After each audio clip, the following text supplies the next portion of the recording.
Okay, we're going to get started again. Please make your way back to your computer.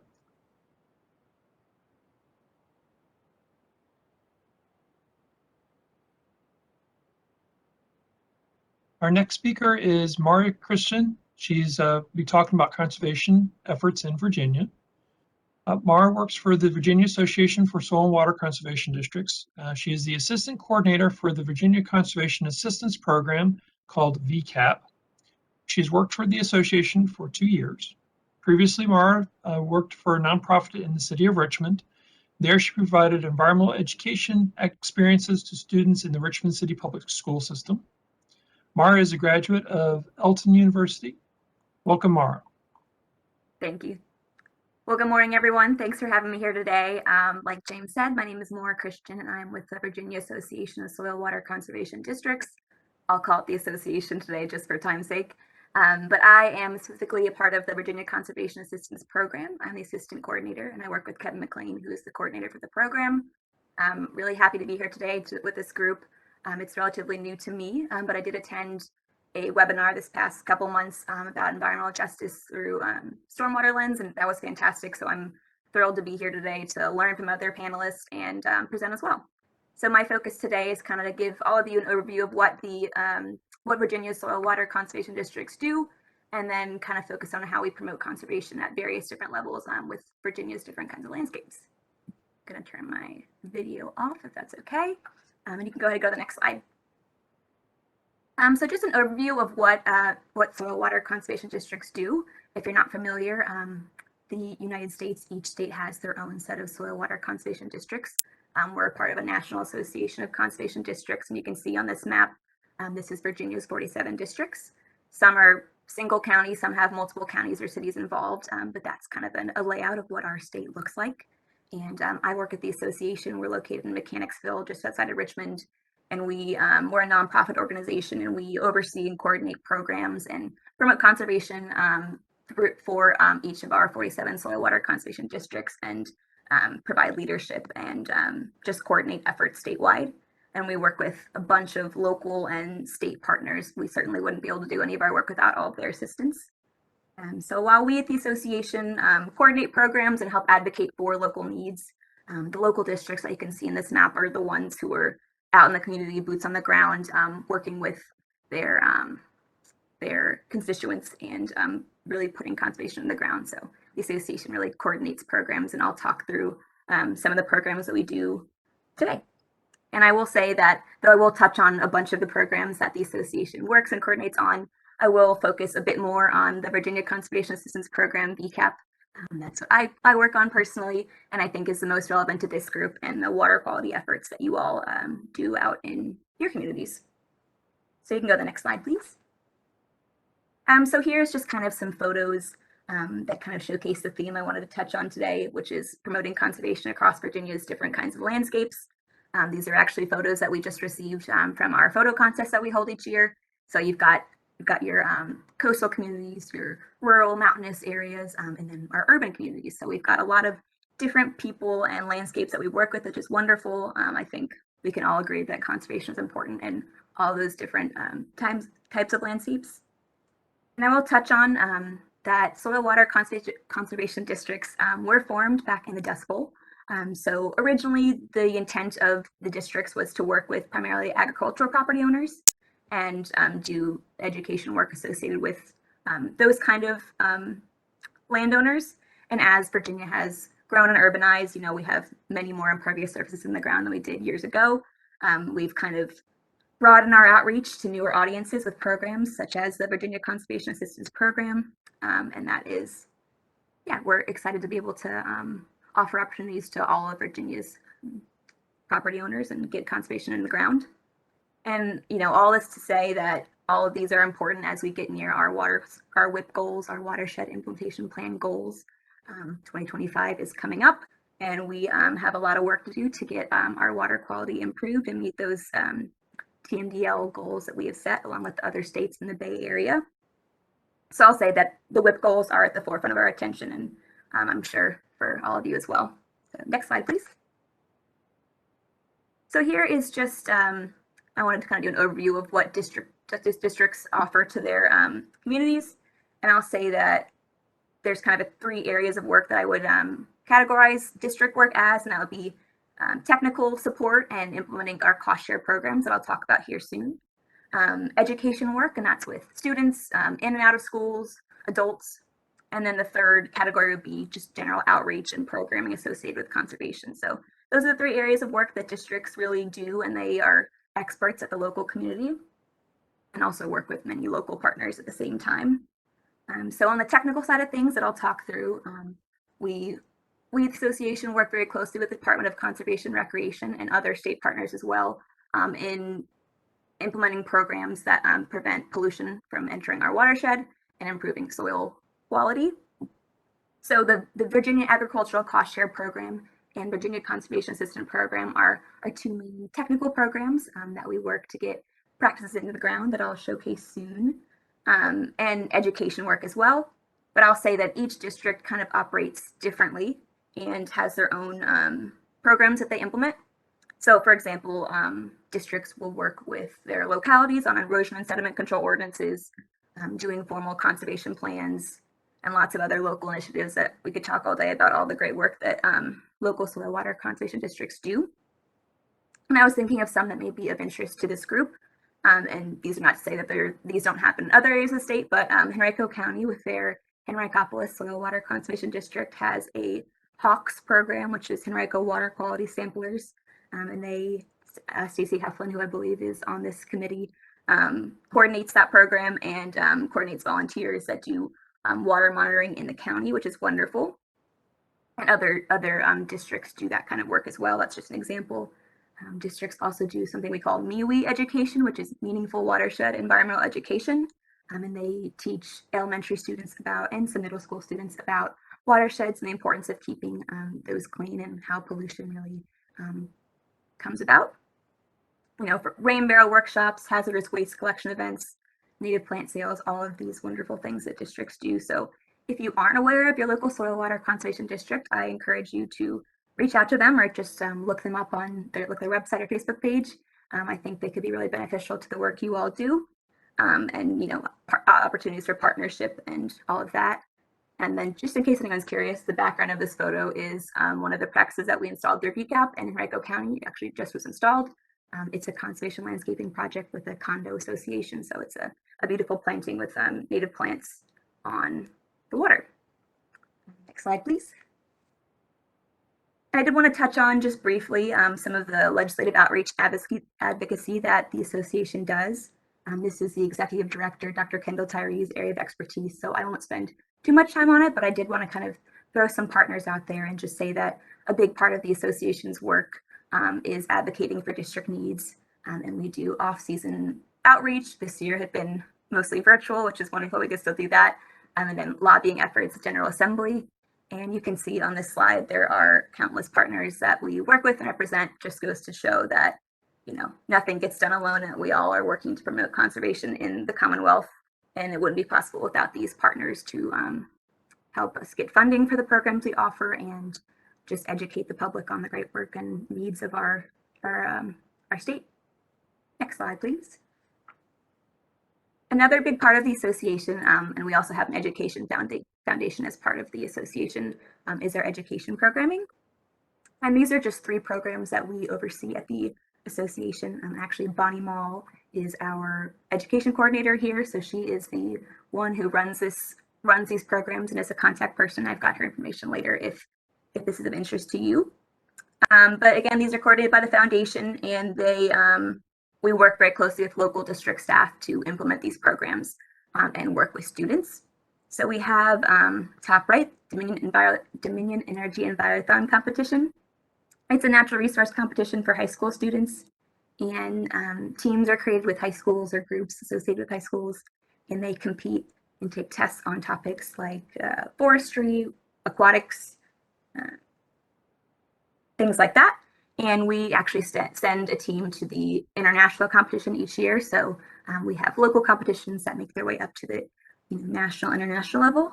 And that is a really great program. Students get lots of hands-on experiences. They do water quality work as well. So I think that if you know students who have interests that you maybe work with in volunteer groups, consider letting them know about the Envirothon program.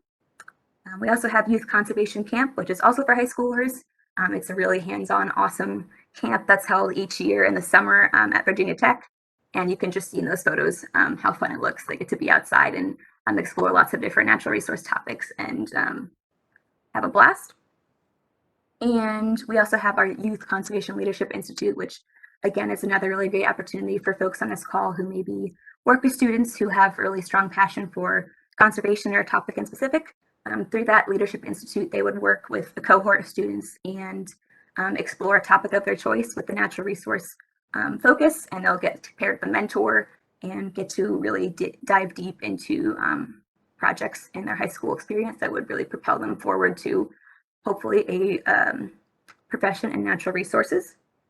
So if you have, interest in any of these programs, please go to our website or reach out to Bonnie Mall. We also have scholarships available for students, so lots of opportunities to get folks involved. And if you have interest in being a mentor or a coach for Envirothon, all those things are wonderful. And yeah, please reach out. Next slide, please. So now I'll transition into the more technical work that districts do. And this is the Virginia Agricultural Cost Share Program, or VAX. And this is really the bread and butter program for what soil water conservation districts do, and it's very successful in Virginia. It's a partnership between the Virginia Department of Conservation and Recreation and our Association of Soil Water Conservation Districts. And again, it is implemented at the local level through local districts. And this is one of the programs where we can offer financial assistance for agricultural conservation projects, or BMPs, best management practices for ag operations. So that could be, cropland, pasture land, forest land, all of those ag properties. And we can offer financial assistance that can really reduce the cost significantly for projects. And these are really important to our Commonwealth and the Chesapeake Bay watershed and other watersheds of Virginia as well in meeting our watershed implementation plan goals. Ag BMPs are a huge part of meeting those goals. So this is a really important program for Virginia. And not only benefits, our water quality, but it benefits the farmers and the ag operations as well by reducing erosion, improving their nutrients on site, improving their yields of crops. So it's a really wonderful program. Next slide, please. And this is a program that I work for at the association. It complements the VAX program very well. This is the Virginia Conservation Assistance Program, or VCAP. It is for non-ag property owners who are eligible to apply for this. We try our best not to call it an urban program because that's not accurate. It's a program for really non-ag eligible property owners. So urban, suburban, or rural properties could be eligible for the program. As you can see in the slide, it is a cost share program, and we are able to provide financial incentives, technical assistance, and educational assistance to property owners to install stormwater control practices, or we call them stormwater BMPs. I never want to assume that anyone knows what a BMP is. There's so much jargon in this world that just want to be make sure everyone's on the same page when we're talking about this. So it started as a pilot program in 2011, so it's a relatively new program in my world, in the Soil Water Conservation District world. It really has taken off running and became a formalized program in 2016. Originally was only eligible for property owners to apply within the Chesapeake Bay watershed portion of Virginia. It has since thankfully been expanded, so the entire state of Virginia is eligible. Only areas eligible in participating soil water conservation districts are able to apply. I forgot to mention earlier, there are areas of the state that are not covered by a soil water conservation district. And that just goes back to when they were first formed during the Dust Bowl. And they just didn't fall under the jurisdiction of a soil water district. So that's still the case today, but we are working on getting all those areas of the state covered, and so they're able to participate. So this program is a program we can provide financial reimbursement for the 12 BMPs you can see here on this slide. Each of those has their own specifications that have to be met. And we have a large manual that kind of outlines what we need to see for these projects to be able to be given funding for, and they have a 10-year maintenance agreement that goes along with it. A voluntary program, just like VAX, so it kind of it's the homeowner's project or the property owner's project, and they get to kind of decide what works best for them and if it makes sense to be installed on their property. And it's an application process. Me and the steering committee meet monthly to review applications, and those applications are submitted by local soil water conservation districts. So if you or someone you work with is interested, reaching out to your local soil water conservation district is the first place to start in the process of determining if VCAP could assist a property. Everyone always wants to know what kind of financial assistance we can offer. So in general, we can cover up to 75% of the costs for these projects with set caps. So for the more vegetative practices like conservation landscaping or rain gardens, we can provide up to $3,500. And the more engineered and structural they get, we can reimburse for up to $10,000 to $15,000. So that's kind of what we're looking at in terms of costs. So if you compare VCAP to the VAX program, our projects are much smaller scale. We target mostly residential properties, but there's other properties as well that are eligible, as long as they're not state or federally funded properties. But we are looking at smaller scale projects. And the goal, just like VAX, is to meet our water quality goals and improve Virginia's waterways. So we specifically look at nitrogen, phosphorus, and sediment reductions, and then looking to reduce the quantity of stormwater kind of running off and overwhelming our waterways. So I think Brian's discussion this morning was a really great segue for this, talking about rainwater harvesting. That's one of the projects that we can provide cost share for, and one of our popular projects that we can fund. It makes a huge difference in just the amount of stormwater that's running off properties. And again, the WIP goals I've already talked about a couple times, but are a huge motivator for us. We submit all of these projects to DEQ each year. I actually just finished that process up this week. So they get credit in the Bay model in reducing our pollution in our waterways. And I've got some more photos of BMPs coming up, so I'll go ahead and go to the next slide. So this is just a slide that kind of shows what kind of issues VCAP can help address. So how can VCAP help a residential property, for example? And you can kind of see some photos on the right of erosion, poor drainage, or poor vegetative cover. Those are the three categories of resource concerns we look at trying to help solve. So you can see on the slide, we look to treat stormwater runoff, stabilize drainage areas, control water, revegetate areas, all of that good stuff. And these are all things that we look for in, we actually have a ranking spreadsheet that we look at for each project. I won't go into too many details, but it's one of the criteria that we must, that must be demonstrated for us to fund projects. And that's to ensure that we fund the highest water quality projects with the highest water quality benefit that we can get with, a reasonable cost. Go to the next slide, please. So here is just a map of where our BMPs have been installed, and it doesn't do it justice at this scale because there are areas of the state down in Virginia Beach area, Northern Virginia, where there's more BMPs than you can see with these little dots. But this is the number of BMPs from 2016 through this past June 30th, 2021. That's when our program year wrapped up. And this is about 730 to 40 projects that we have completed and reported. And it looks kind of like a population map.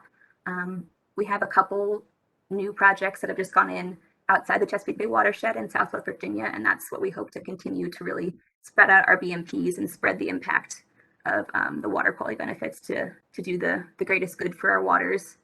But there's a map of where we've installed projects. You can go ahead and go to the next slide. And these next three slides are just some photos of some completed BMPs. This one's on a residential property backyard in Albemarle County with the Thomas Jefferson Soil Water Conservation District. And you can see the before and after photos are really dramatic. There probably was a couple issues going on site before the BMP was installed, probably upland neighbor runoff and just, shade that was not allowing vegetation to grow. So they put in a conservation landscaping meadow and, provides wonderful water quality benefits. We require native plants to be used for all of our vegetative projects. So those native roots are doing a great job of keeping that soil there and not letting it run off. And then in addition to providing other, pollinator wildlife habitat. Next slide, please. Here's a more structural project. This is a vegetated stormwater conveyance, probably better known as a dry swale. That's how we categorize it. This was also on a residential property in Chesterfield County with the James River Soil Water Conservation District. This was one of those houses that was at the bottom of the lot. Multiple upland houses drained to it, so they worked really hard to find the best solution, and it was a dry swale to really slow infiltration and not, avoid the upland erosion. They also tied in their downspouts to treat additional drainage, so this treats a whole lot of drainage area in this one small site. So really strong BMP. It's still relatively new, but it'll fill in a bit more, I'm sure. Next slide, please. This is the last example I have.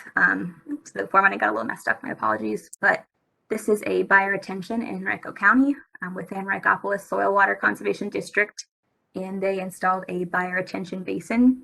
So you can see the before photo in the top left was quite bare, and they didn't have any downspouts prior to this project, so they installed those and treated almost the entire roof area, which was really wonderful.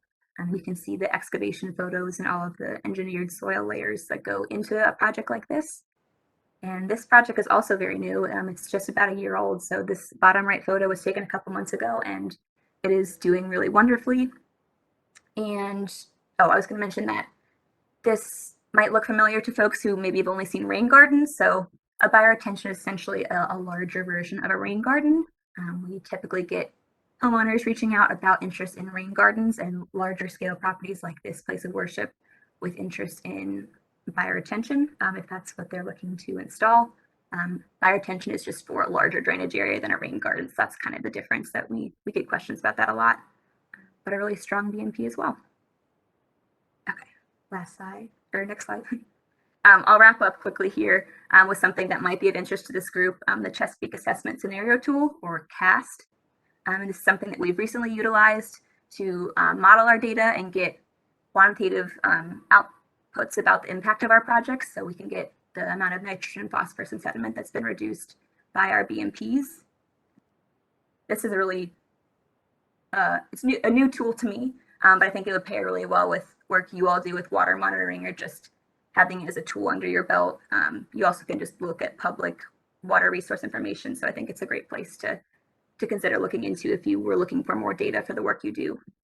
Next slide, sorry that I'm cutting close on time. This is kind of our output that I consolidated that gives us the amount of nitrogen, phosphorus, and sediment that we've been able to reduce per year. This is not updated yet through the most recent program year. That's on my to-do list for next. But you can see the numbers compound. So we each year moving forward, we've added the impacts from previous years because those BMPs are still on the ground and having those pollution reduction benefits. So sediment reductions have been really strong. Not surprising, phosphorus numbers are not as large, but that's a given. We're really excited to have this data. Again, through CAST, you're able to kind of model different scenarios and pull reports, and relatively easy to get these numbers. So next slide. I just wanted to give some information about if you're interested in learning more about VCAP. There's our website here. I think these will be sent out, or this recording will be sent out. It's got photos, training resources, guidance documents. All of the information you need to know is on our website. If you have a water monitoring group that is looking to collaborate and partner to set up some kind of water quality improvement initiative in the area you work, I think this would be a great resource to start and see kind of what projects may be feasible for you to look into. I have one last slide with our contact information, then I'll wrap up with. These are our 5 staffers at the association. Again, we work really closely with your local soil water conservation district staff as well. But if you have any questions about anything, you can certainly reach out to us. Email is probably the best way. And we'd love to either answer your questions or point in the right direction. So that's all I've got. I see some questions in the chat that I can certainly answer. But thank you for having me. I really appreciate it. Thank you, Maura. I think a lot of folks have learned a lot about soil and water conservation districts. One of the many hats that I wear on this bald head of mine is I am a director for Henricopolis Soil and Water.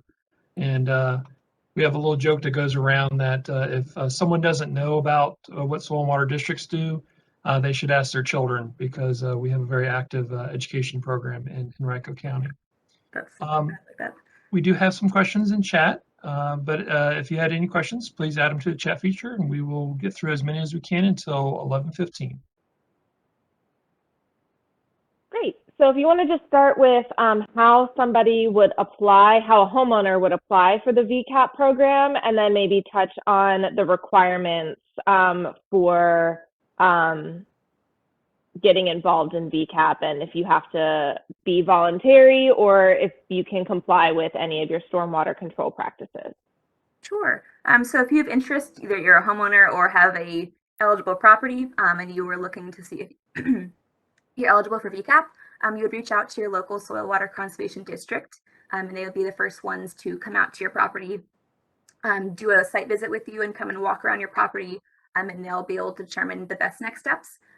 They'll know the criteria they're looking for, if the solution, excuse me, is too large or too small for VCAP.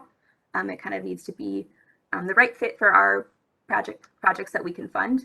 But yeah, reach out to your local district and I can certainly put you in touch with those people if you ever wanted to reach out.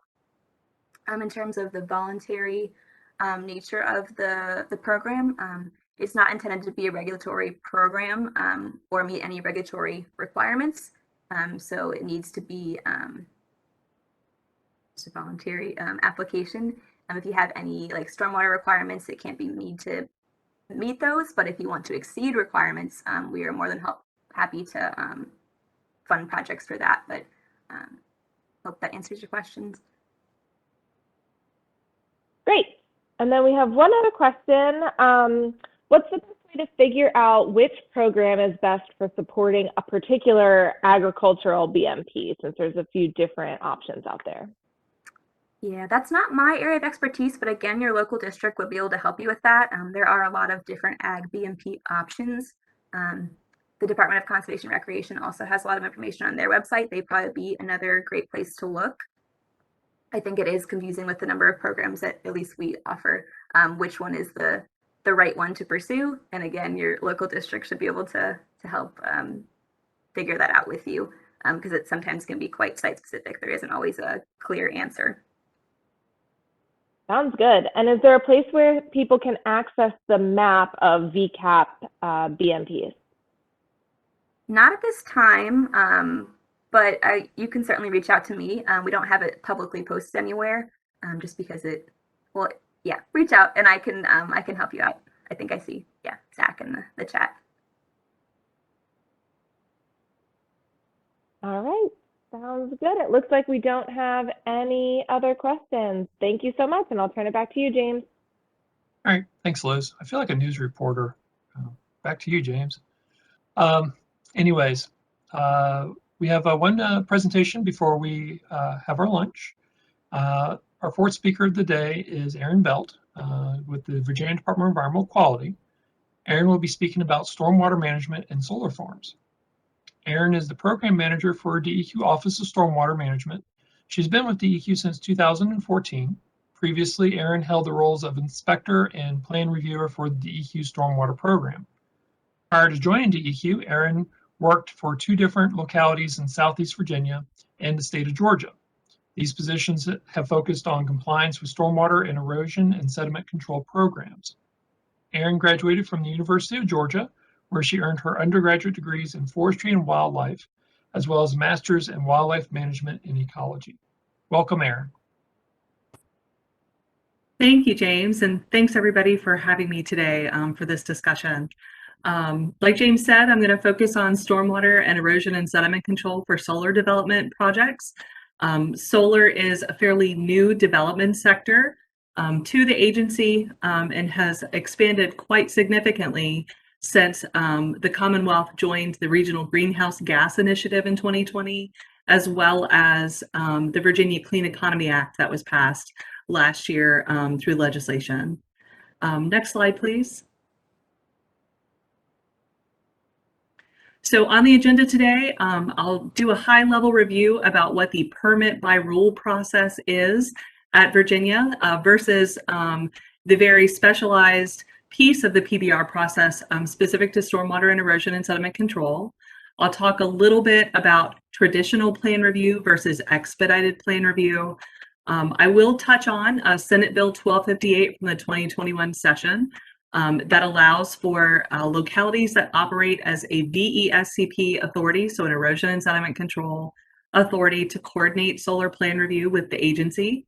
We'll get into some common issues that we're seeing in the field and how we're trying to address those consistently with the solar development sector. Talk about the stormwater program goals versus what localities have in their tool chest that the agency doesn't necessarily have. And then we'll have some question and answer session. Next slide, please. So in Virginia, we have a process called permit by rule. And what that means generally is that there are a suite of provisions of multiple different regulations where a project has to comply. So it's managed by our renewable energy program out of the Air Division, and it covers more than just solar. It also covers wind and other renewable energy development sectors. But very, very much right at this time, solar is the renewable energy development sector that is expanding rapidly. So the link that I've provided there will actually take you to DEQ's website specific to renewable energy and that process. And one of the things that is specific to DEQ with the permit by rule process is the megawattage that the agency can regulate in that permit by rule process. So DEQ is only permitted to work with solar development between 5 megawatts up to 150 megawatts. So one of the things this is not going to cover is solar on your rooftop as a single family homeowner. And what it's not going to cover as well on the other side of the spectrum are the very large utility scale solar projects. We have a few of them in the state. There's one in Spotsylvania County. Anything over 150 megawatts of expected energy production and post-construction, so after the project is complete, those projects go through the permit process through the State Corporation Commission. That does not mean that the State Corporation Commission reviews the stormwater or erosion and sediment control. It just means that they manage that permit by rule process for those extra large projects. Next slide.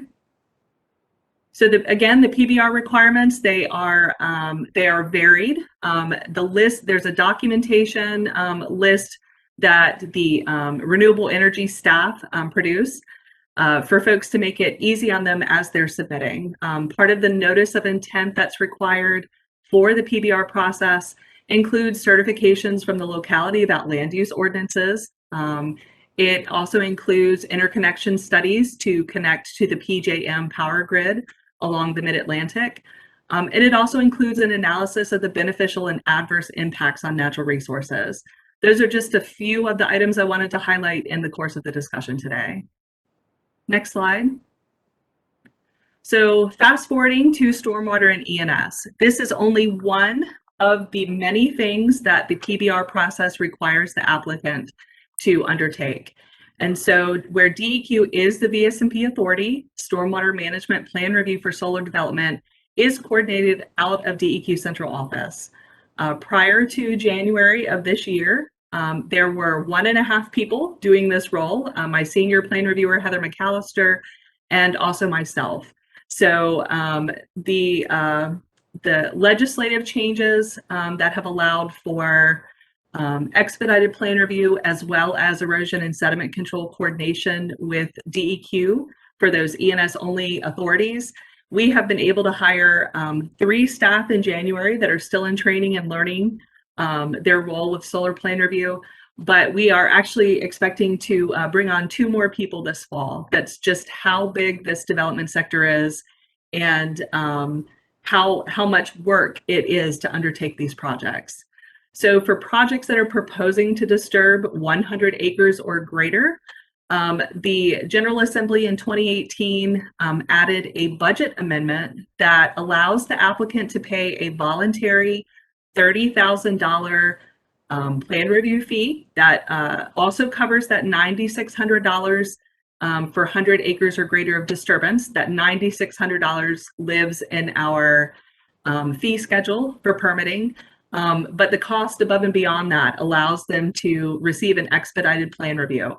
It only allows for stormwater expedited plan review. It does not encumber the local VESCP authority to provide review on a more expedited timeline, unless the local authority has that as an option through their either special use or conditional use permitting or a local ordinance.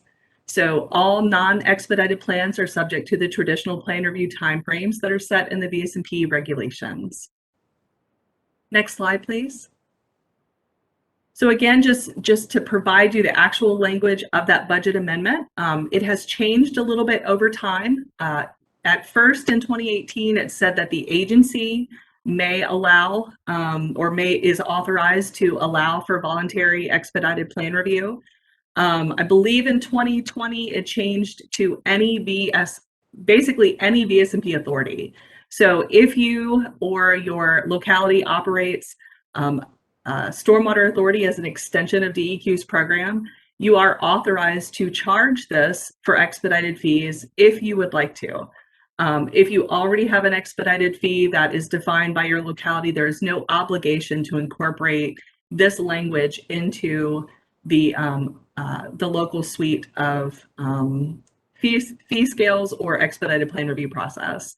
And one of the benefits of this is that this language in the budget bill has generated some fees to allow us to hire additional staff.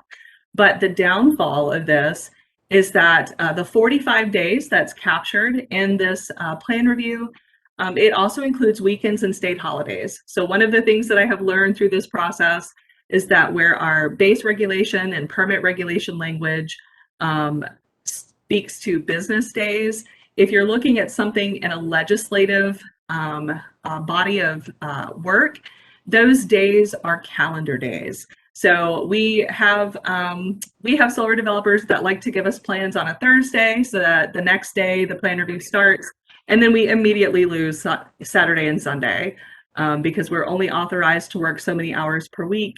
And I would never ask my staff to work on a Saturday or Sunday to get a plan review completed.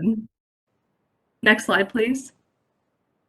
So again, where DEQ is the VSMP authority, a lot of times we see that local VESCPs, those ENS authorities, either provide review in-house, but most likely are using third-party entities. We do require written notification of ENS plan approval prior to issuing our plan approval letter. But after that plan approval letter is issued, my permitting staff will then issue a permit coverage letter. So there will be 2 letters available in the SWIP, in that Stormwater Pollution Prevention Plan on site. They'll have the permit coverage letter and that plan approval letter. But land disturbance may not commence until after both the ENS and stormwater permits are obtained. Next slide. All right. So Senate Bill 1258, the letters that went out to localities about this change in legislation were sent out this past week. Some of you may have received those or heard about those in your locality, but only localities that operate an erosion and sediment control program only have the option to coordinate solar plan review with DEQ. In addition to allowing for ENS authorities to coordinate that plan review with DEQ, it also requires the agency to set a fee schedule for erosion and sediment control plan review. So at this time, we do not have a fee schedule specific to ENS. We only have one related to construction stormwater, including MS4 and our annual standard and specification entities. And the fees that will be defined for erosion and sediment control plan review will be charged to the applicant, not the authority. So the authority can reach out to us, ask us to coordinate that review. That does not incur a charge to the locality. And where that plan review may be coordinated, the locality will still be required to conduct their program administration, inspections, and enforcement under the statutory update. Next slide. Okay, so getting back to stormwater, one of the things that I wanted to focus on today is what stormwater does and what stormwater doesn't. So in the statutory language, it very specifically calls out that stormwater authorities will maintain the after development runoff flow rate and characteristics that replicate as nearly as possible the existing pre-development runoff characteristics in site hydrology. And this is for all of our development sectors. So we receive a lot of complaints about, well, I shouldn't call them complaints. Some are complaints, some are concerns about solar development in the state. We understand that it's upsetting to see when trees are cut down. We understand that there are families that have concerns over their agricultural land being leased to solar companies for 20 or 40 years for a project. But unfortunately, that's the part of the process that DEQ has no authority to be engaged in. If there's a complaint or concern related to volume of water or the inability to meet the nutrient neutral assumptions of the Part 2B technical criteria, those are the areas that we can assist with and make sure that those plans and that development is compliant with the state regulations. But those planning processes, those conditional or special use permitting processes that happen at the locality, all of those activities have already taken place by the time the applicant comes to us and said, we would like to build. So, you know, we don't have an opinion for or against solar. Our primary role is to mitigate the impacts of development. And this is what the statute requires us to do, is to mimic as nearly as practicable the pre-development runoff characteristics in site hydrology. Next slide, please. So some of the common issues that we are seeing in the field, but also with plan review, to start with, we have 3 water quality land cover classifications. So it's very rudimentary, and there's extremes on both sides with impervious cover and forest open space, which is very, very prescriptive. So forest open space cannot be disturbed during construction unless there is a defined restoration plan associated with that area. And then impervious cover covers or includes everything from gravel to rooftops, concrete pads, switchyards, substations, that all may be part of an overall solar project. At this time, the agency does not consider the area underneath a solar panel to be prescriptive as impervious. We do consider the racking system, poles and posts, and any poured concrete that may be holding those structures in place as impervious. But underneath the panels and all other disturbed areas on the site that are not forest open space and are not impervious, we consider that to be managed turf for the purposes of defining what quality reduction is necessary for that project. So what we do during plan review is we focus on verifying what is existing on the ground. So those plans that are submitted to us, are they accurate? Is it an accurate depiction of what the current state is on the project? And then inspections, our compliance staff live in our regional offices, and those inspections focus on making sure that the permit conditions are met and are verifying that what's been approved in the plan is what's actually occurring on the ground. Next slide. So some of the issues that we're seeing in the field that we have been talking to the industry about for several years now are related to compaction and post-construction compliance. So we're finding that geotech reports are indicating that compaction should occur in more than just the areas that the roads are being proposed. So all solar projects, especially the mega solar, utility scale solar projects, are going to have some kind of road system through the property, whether they are existing farm roads or newly created. Those roads help them get to the areas of the site to conduct maintenance, to check on the systems, to reach their stormwater management facilities for maintenance and inspections. So we are currently in the midst of discussions about what those geotech recommendations are in the plan versus what's being proposed on the project versus what's actually happening in the field. So if we've got compaction, we've potentially have a greater increase in volume. There's potentially more volume, more water quantity leaving that site that needs to be attenuated in those stormwater management facilities and post-construction. So there are components of restoration after construction at decommission. DEQ doesn't typically review a decommissioning plan at this time. What we're seeing in most cases is that localities are requiring decommissioning plans to be submitted as part of that special use or conditional use permitting process. And in some cases, we know that localities are holding bonds on these facilities to make sure that if they either go bankrupt or if it becomes a non-functioning site or they want to leave the site early, that financial assurance is going to make sure that decommission actually happens. So for the quality compliance on site, we're seeing large areas of forest open space being captured to offset the required total phosphorus reductions. So we record this area similar to a traditional BMP, best management practice. We have template agreements that have been defined and coordinated with the AG's office. And we require from a forest open space perspective for those areas to be set aside, for there to be no development or change in land cover for that forest open space for the length of the project. So if that solar project is going to be there for 20 years, we need that forest open space to also be present for the same amount of time, because it's offsetting and providing a balance to the amount of total phosphorus that's entering the stormwater management system. So, and then most of our sites are meeting quantity. So that volume of water that's coming off the site, they're meeting quantity by having water detention facilities only. So they're not quality facilities. They're not putting in bioretention facilities.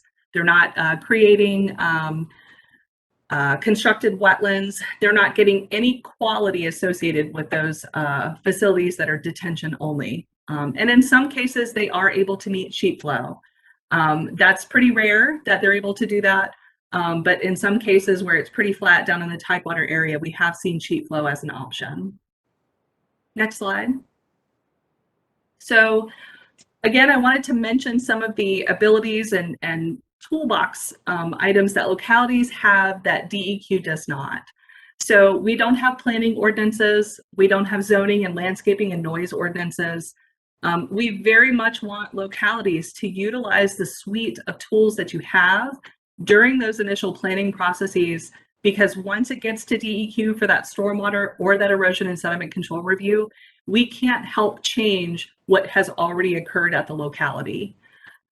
In some cases, we're seeing proffers and negotiations like additional firehouses for EMS support, upgrades to road construction. Those negotiations can take place during that conditional use process, proper negotiations that may happen through zoning planning or through economic development. But even more important to us is that when localities don't provide forward-facing information and make it public that there are large-scale solar development projects being proposed, we get calls from citizens saying our locality didn't tell us, or nothing was posted. So I don't always believe that that's the case, because sometimes information is not readily available, but it doesn't mean it's not present. It doesn't mean that there wasn't a public hearing notified in the paper, but the citizen doesn't get the paper and it's not posted online. So we know that it's hard sometimes to get information out to citizens, and that maybe misinformation through the local network of community activities shares things that aren't necessarily what's occurring. So when the local boards, when the local council meetings, having public information sessions with your council members, all of those types of activities really help to make the citizens in your community aware of what's happening and answer their questions. Because when DEQ gets complaints about the planning process, we have to send them back to the locality anyway. And it looks like we're passing the buck when really we're trying to get folks in touch with the applicable folks that can answer their questions. Next slide. So some of the planning strategies that we've seen localities use that again go back to those suite of tools that localities have, things that they can request during those initial planning processes at the locality. Landscaping buffers, even if you don't have a landscaping ordinance, you can still ask for those. We have some localities that are asking for wetland buffers as a protective measure. We see those on the plan sheets when we get them. We've asked developers, why is there a 50-foot buffer on this wetland? That's not a component of our wetland program. And they tell us the locality asked us to do that. So we're seeing some of the things that localities have asked for present on those plans. One of the beneficial things that has exploded with the development sector of solar is planting native grasses, but also planting pollinator species. There's no additional benefit from a water quality perspective. So ground cover is ground cover is ground cover. But what that does do is it's supporting the native flora and fauna in Virginia. So where we are losing rapidly our bee species, where we need to plant more for all of our different native grasses to make sure that they're not overtaken by exotics and invasives. There are localities that are adopting these requirements into their local ordinances, and we're seeing these again show up on plans. One of the benefits of having panels that are tracking with the sun versus non-tracking is that by tracking, you're constantly changing how the rain is hitting the surface below the panels. Those stationary panels, it's like having a house with a roof and no gutters. So as that rain falls off those panels that don't track, it's hitting the ground and causing compaction just from the energy and power of those raindrops hitting the ground. So in most cases, folks are choosing to use tracking panels, or they've been asked to use tracking panels for that very reason. Another option that I've talked to about recently with Joe Lurch at VACO is comprehensive planning. So we have some localities that are utilizing their comprehensive planning process to locate solar in their community in very specific areas. So maybe only in the industrial development, zone that they have identified in their comprehensive plan, or saying that you can't be within so many feet of a school or so many feet of a residential zoned area. Again, these go back to planning strategies and the tools that localities have. And then from a DEQ perspective, we are seeing with our Brownsfield program, an increase in interest on reclamation and reuse of these generally non-usable properties to place solar on them, because not much else can be done with them. Next slide. And so this is my last slide. Just wanted to give you my contact information, provide a couple websites, including the BMP Clearinghouse, which has all of our proprietary and non-proprietary BMPs and links to some really beneficial information. Any of our notices of intended regulatory action, guidance updates, periodic review, all of that you can find on Virginia Town Hall. And then also recommending that folks use the Legislative Information System. If you're not familiar with it, that's where all of our Virginia Administrative Code, as well as the Code of Virginia lives. So the most updated version at any time is going to be available on the LIS. And if anybody has any questions, I'm happy to take them. Thanks, Erin. Very interesting material, lot to cover. So I think we do have some questions here. Liz? Yeah, if you could kind of go over the terms, the land cover, that classifications for these sites. So are the panels themselves considered impervious area, or if there's managed turf below the panels, is this accounted for as pervious? Okay, that's a great question. So the only area under the panels that DEQ considers to be impervious are the poles that's called the racking system. The poles that enter into the ground, we look at a surface area associated with each one of them. There may be 12,000 poles on a project, and they multiply that area to get the impervious cover over the entire site. But other than the pole area that enters the ground, or if they also include concrete for stability, we consider the area outside of the pole but under the panel to be managed turf. Generally, anything that's disturbed on a project, if they're going to be grading, blading, removing trees and pulling the stumps out of the ground, that is the widest category of water quality land cover is managed turf. When you're looking at water quantity, there's a whole array of curve numbers which indicate the ability for water to either infiltrate or run off the land surface. That's a much larger category that you select from. It's not as prescriptive as forest open space, managed turf, and then impervious. So those 3 land cover categories are specific to defining the total phosphorus reduction from a water quality perspective, not the water quantity perspective. Great, thank you. You're welcome. Could you tell us a little bit more? How similar are the localities' ordinances on installation of these solar panels? Are they pretty similar from locality to locality, or do they have a wide range of different needs? Okay, that's a great question. So we are seeing localities that are not using any of their tools, and then realizing belatedly that maybe they should have taken an extra look at the development as it was coming into the county. Those are typically localities that have been impacted by solar late in the game, where solar is just starting to enter those localities, and maybe they have one person that wears 5 separate hats. You know, the person that's the building official is also the community development director, is also the E&S inspector and the plan reviewer. Having worked for a locality like that previously, I can very much appreciate how difficult it is to manage very savvy and well-funded the solar development community is. And in many cases, they have come in and worked with the property owners prior to even reaching out to the locality to talk about the development. They're going in to make sure they can get those lease options or lease agreements in place before they reach out to the locality about the development. On the other end of the spectrum, we have some localities that are so well versed in solar that they have created solar ordinances. They have required planting natives and pollinator species as a condition of their solar ordinance. And they're requiring significant proper negotiations during that planning process because they want to make sure their locality is supported for what potential needs they have to provide to that solar development during the course of its life. Gotcha. And is DEQ or VACO or some other entity kind of helping to coordinate locality planning strategies so that they can learn from each other and maybe help some of those localities catch up?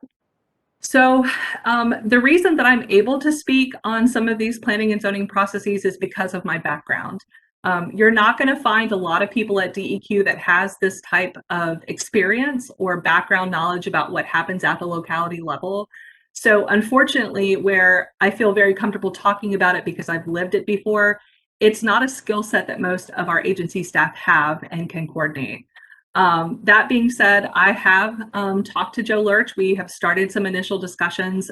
Joe works with VACO, the Virginia Association of Counties, and one of their goals has been to make sure that the localities being impacted by solar are well positioned to accept and integrate that type of development in their locality.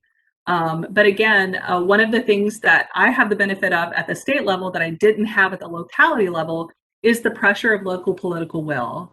So if the Board of Supervisors or the council wants this development, there's not much that the folks in the regulatory seats in the locality can do to prevent it if the political will in the locality is ready to let them come in with no conditions. So having been in that position before, I recognize and appreciate how difficult that can be at times. But I typically have one-on-one conversations with localities.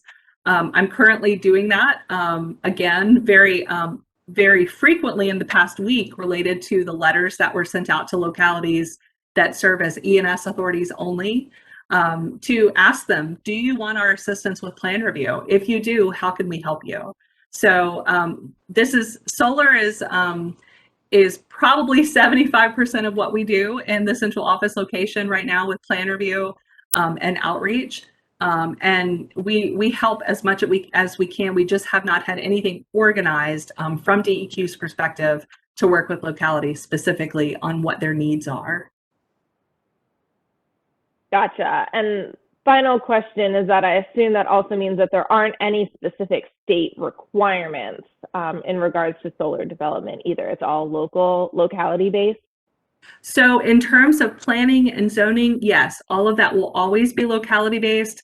DEQ does not have the authority to adopt or create additional requirements for industry that are not already in our statute. So for instance, if there was a push for native species and pollinator plants to be a requirement of solar, the legislative body would have to take action to pass that requirement, and then an associated regulation would have to be written and promulgated by the State Water Control Board for us to require that.